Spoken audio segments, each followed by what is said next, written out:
Well, if it's anything, Attila the Hun was way shorter than Napoleon. All right. Anyways, I think, as you mentioned, he puts down the royalist uprising on 13 Vendémiaire, saving because he's the only real general in Paris available. Granted, future directory and political ally Paul Barras is in command. Like as a politician, doesn't know anything about military. Napoleon does a tremendous job, which is why he's given the command of the army of Italy. And he's not really liked by the senior commanders when he takes over. And you can understand why. The three major commanders, who commanded the divisions in the army, General Serrier, Generals Augereau, and Generals Massena, all future marshals of his empire, have been fighting and have a far superior claim to command. And they are way more experienced in combat. I mean, General Serrier is a soldier of almost 30 years of experience at this point. I mean, he first saw action in the 7 Years' War. Yeah, he's quite It's almost as if he's from experienced a to say different the truth. age at that point. Yeah. Exactly. So, and as I said earlier, the French Directory is given all the support to the armies of General Moreau and Jourdan. The Italian army, the men are on the verge of mutiny. They've not been paid.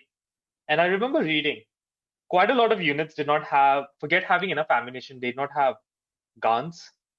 Quite a few units did not have shoes.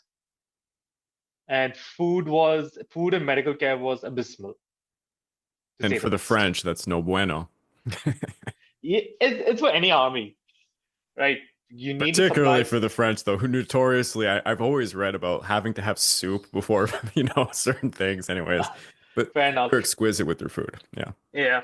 Napoleon is, however, aided by, I think, who I would arguably call his greatest assistant ever in his life, General Berthier.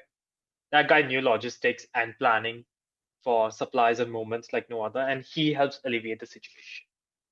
Now, one of the greatest things of Napoleon, and he takes over in Italy, is, as you said, Sardinia and Austria are fighting together, but they have a lot of animosity. And their generals still adopt the old school thought of trying to concentrate forces and go the shortest route and such. Which is why you see Napoleon's early successes, he goes for important targets, but not the way anyone foresaw. And he splits apart the Sardinian army and the Austrian army. And in a matter of 3 weeks, he ends the entire war with Sardinia on French terms. So Sardinia is knocked out after 4 years of war in 3 weeks by Napoleon. Man, and during this Now, age, that is something. Yeah. Wow. indeed. Now you have the battle. So that was the Battle of Mondovi, which pretty much kicked Sardinia out of the war. And the biggest benefit is it opened up much easier supply lines for Napoleon because some of the key fortresses were handed over to French control. Now, this would be his lifesaver as they continue because as he advances, he's gonna need a lot more men and supplies.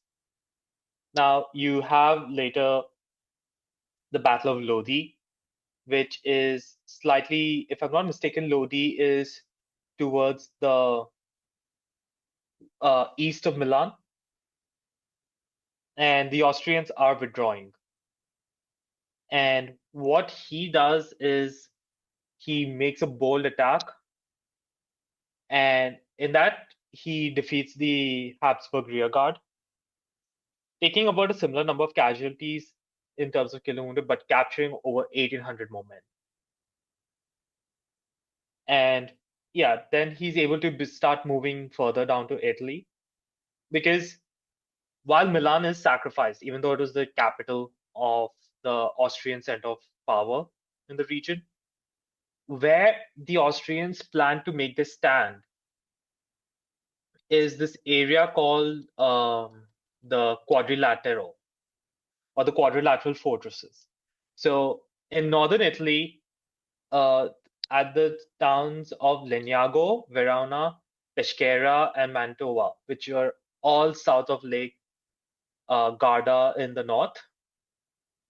This area, right, was four fortresses which dominated the northern Italian approach. You had to control this, especially Mantua, which is where you will see Napoleon invest a lot of time.